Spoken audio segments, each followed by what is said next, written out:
الفاظ و معانی میں تفاوت نہیں، لیکن ملا کی اذاں اور ہے، مجاہد کی اذاں اور۔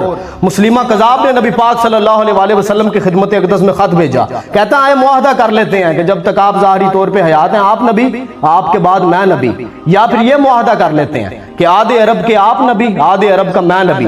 میرے آقا نے خط کا جواب لکھوایا کہ میں اللہ کا سچا رسول ہوں اور تو کذاب ہے۔ پھر اصحاب رسول سے پوچھا کہ یہ خط اس کے پاس لے کے کون جائے گا؟ یہ ڈیتھ مشن تھا۔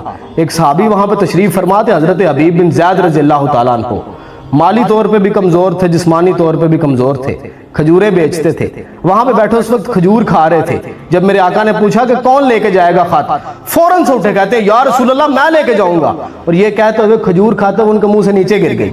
پاس جو صحابی رسول بیٹھے ہوئے تھے انہوں نے کہا کہ یار آپ کھجور تو پہلے کھا لیتے، بعد میں کہہ دیتے۔ انہوں نے کہا کہ اگر مجھے دیر ہو جاتی تو، اور یہ سعادت کوئی اور حاصل کر لیتا تو، اس لیے میں نے جلدی سے کہا کہ میرے آقا میں لے کے جاؤں گا خط اس کے پاس۔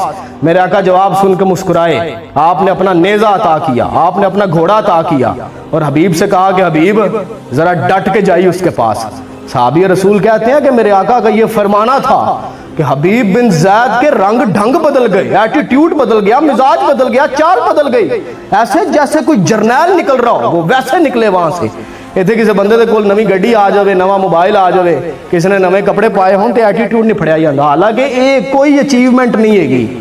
ذرا غور کریں اصحاب رسول کے بارے میں، امیجن کریں جن کی تلواروں کے دستے ٹوٹے ہوئے تھے پر انہوں نے 2 سپر طاقتوں کو گھٹنوں کے بل گرا دیا۔ امیجن کریں ذرا ان کی ایٹیٹیوڈ کو۔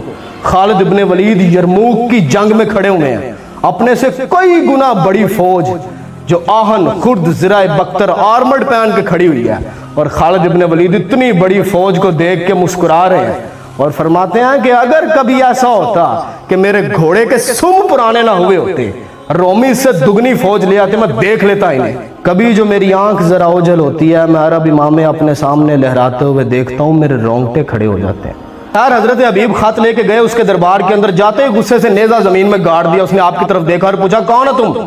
آپ نے غرا کے کہا تجھے نہیں پتا ہم کون ہیں؟ ہماری تو شکلوں پہ لکھا ہوگا ہم اللہ کے رسول کے دوست ہیں، ہم رسول اللہ کے ساتھی ہیں، اور خط اس کی طرف بڑھا دیا۔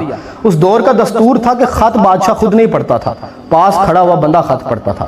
مسلمہ نے خط پکڑا اور ساتھ والے بندے کو دے دیا، پڑھ کے سنا۔ اس نے خط پڑھ کے سنایا کہ میں اللہ کا سچا رسول اور تو کذاب ہے۔ جب اس نے خط کا جواب سنا تو آگ بگولا ہو گیا۔ حضرت حبیب کی طرف اشارہ کر کے کہتا ہے یہ تیرے نبی نے کیا لکھ کے بھیجا، تیرا اس کے بارے میں کیا خیال ہے؟ آپ مسکرائے، کہا میرا کیا خیال ہونا ہے، ہمارے آقا جو فرما دے وہی ہمارا ایمان ہے، وہی میرا خیال ہے۔ اگر میرے آقا نے کہا ہے تو کذاب ہے تو پھر تو کذاب ہے۔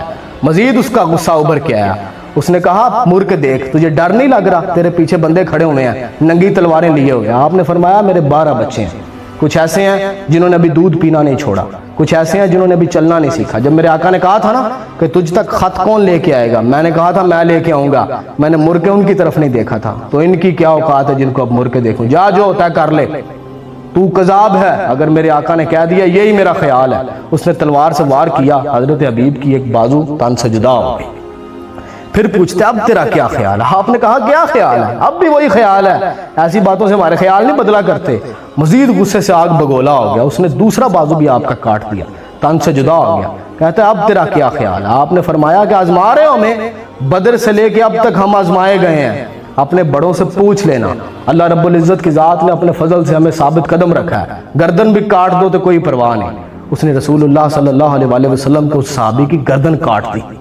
ادھر رسول اللہ صلی اللہ علیہ وسلم کی بارگاہ اقدس میں صحاب بیٹھے ہوئے ہیں، آپ کی آنکھوں میں آنسو آ گئے اور پھر بڑی خوبصورت مسکراہٹ آئی۔ اصحاب رسول نے عرض کی یا رسول اللہ کیا ہوا؟ رسول اللہ صلی اللہ علیہ وسلم نے فرمایا کہ حبیب شہید ہو گیا اور اللہ رب العزت کی ذات نے جنت کے سارے دروازے کھول دیے اس کے لیے۔ شہادت ہے مطلوب و مقصود و مومن، نہ مال غنیمت نہ کشور کشائی، دو نیم ان کی ٹھوکر پہ صحرا و دریا، سمٹ کے پہاڑ ان کی ہیبت سے رائی۔